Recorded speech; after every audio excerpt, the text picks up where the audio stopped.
What's up, guys? Jake Duster's back again with another Pokemon Go PvP video, and in today's video we're going to be looking at the announcement of Silpharina's Forest Cup, which is going to be occurring from May 1st to May 31st of this year. So the Silpharina, if you don't know, posts monthly tournaments that are restricted metas.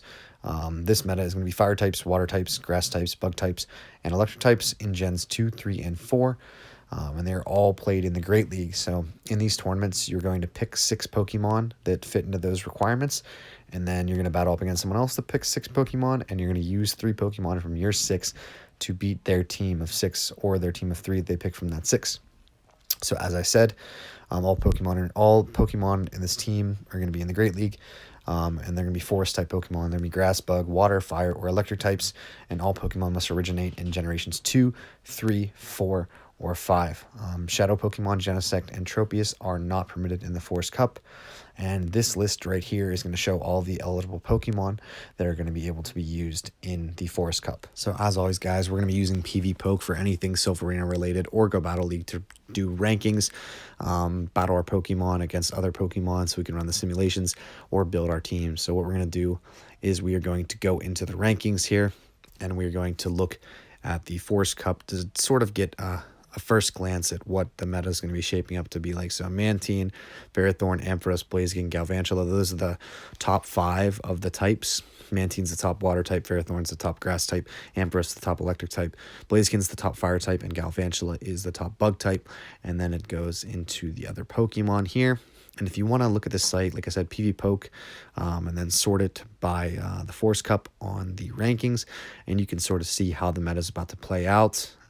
It looks pretty wide, but the top is looking a little bit heavier than the bottom. So I think without further ado, we're going to hop into some battles so you guys can get a first look at the Forest Cup meta and some of the Pokemon that might be used.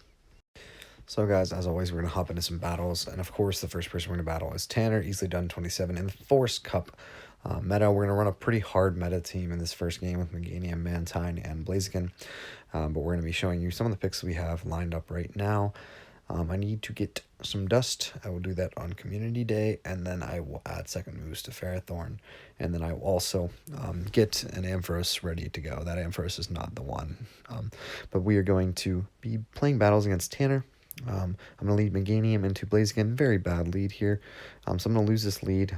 I'm going to immediately switch into my own Blaziken for the mirror, and he's going to bring in Kingdra. So we're going to see Kingdra is not enjoying those counters. Counter's doing a lot of damage for some reason. And I'm going to hit Blast Burn here, and Blast Burn's going to be not very effective, but it's going to take Kingdra down low enough that I'm able to counter it down before he can get to an Octazooka. So I take Switch Advantage without even having to invest a shield. Then Blaziken's going to counter me down. But I've got Switch Advantage. I'm going to come in with Mantine. Mantine's going to farm up here, and I don't need to shield anything that this Blaziken is throwing at me. So not going to shield it. Not very effective. I've got the Bubble Beam ready. I'm waiting to debuff whatever comes in because I have a ton of energy. So I'm hoping to get a double debuff on whatever comes in. Blaze kicks me once again, and I'm just going to throw straight Bubble Beams at whatever comes in here. So Bubble Beam number 1 goes off, and I'm hoping that debuff comes. Obviously it's going to because it's 100%.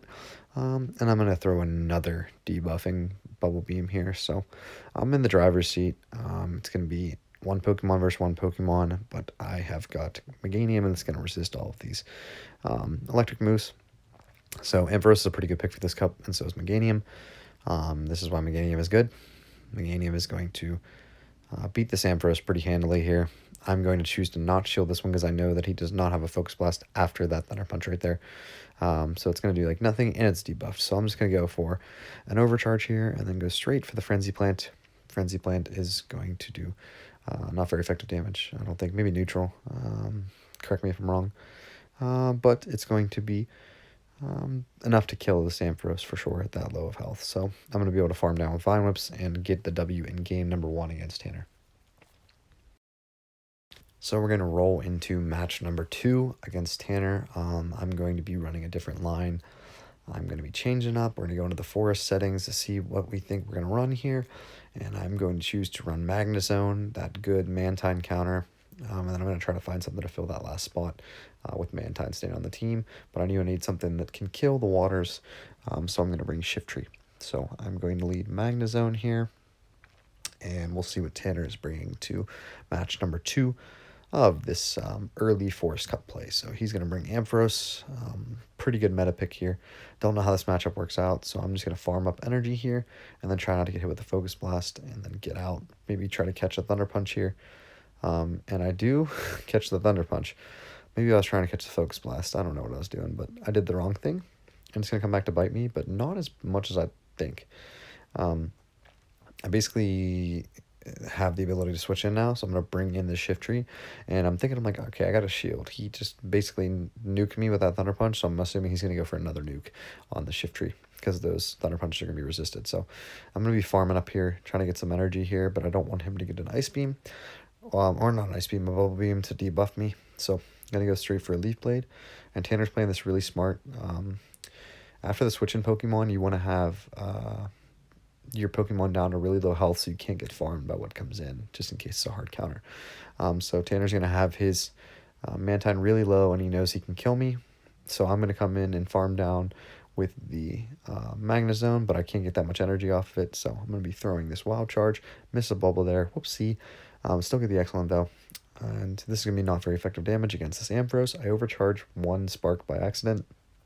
So the Wild Charge is not going to kill, so we're going to see if we can farm down this Ampharos. We cannot, and I'm going to choose to shield because I have no Pokemon left.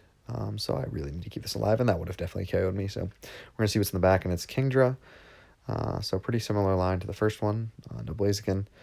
But we've got Kingdra and Ampharos, so I'm going to throw the Wild Charge. And Wild Charge is not going to kill, but it's going to come close. And he luckily had that shield, which was nice. And we also see him P-Tide, so that's going to be a GG. I'm going to lose in this game here. So it's 1-1, and we're going to hop into the last match very shortly. I think Magnezone could definitely have some play in this cup, and I think Kingdra is also one of those picks that probably could as well.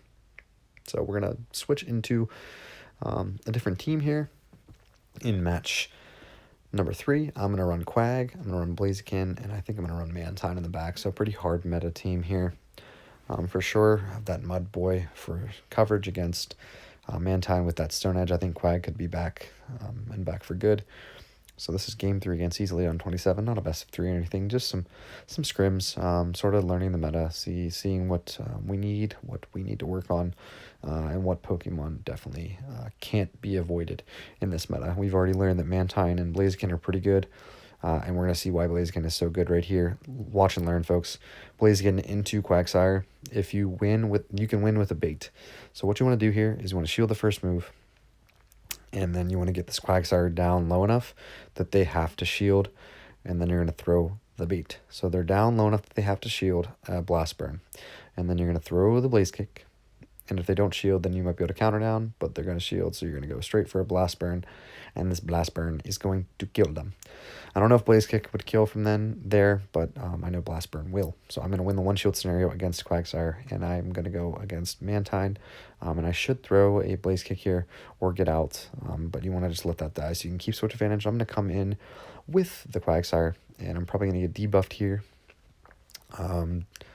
And that's what I would do if I was Tanner. I'd be straight debuffing me, and we're going to go for the Stone Edge here. Obviously, it's going to do super effective damage, but I want to get out of here because I am not going to be doing a lot. So I'm waiting for him to switch. He switches into Jump Bluff. I'm going to get a ton of energy and then switch into my Mantine. And my goal is to not shield this Mantine and basically invest all my shields in Quagsire in the back so I can take care of that opposing Mantine. So he gets the Energy Ball first one, and then I'm going to go for straight Aerial Ace. I think you should have Aerial Ace and Bubble Beam on your Mantine. That's the moveset I'm going to be running. Not Bubble. You want Wing Attack for damage against those grass types. So I'm going to take an Aerial Ace to the face. I think if he goes for Energy Ball, he might win. But this Aerial Ace is going to probably KO, obviously, this Jump Bluff, and it is. So Mantine's going to come in. But maybe his goal was to farm me with Mantine, which is going to probably come close to paying off. He's going to throw a charge move. It is going to be Aerial Ace that will kill me. But I do have a Stone Edge ready for this Mantine, but he does have a shield, so I got to get that shield out of the way. And the shield is gone. So then I'm going to go for a Stone Edge of my own, and I'm going to take a GG in this game because Quagsire is good against Mantine, guys. So that's going to be it for the video. Thank you so much for watching. I hope you enjoyed this video, and if you want more content like this, feel free to hit that subscribe button.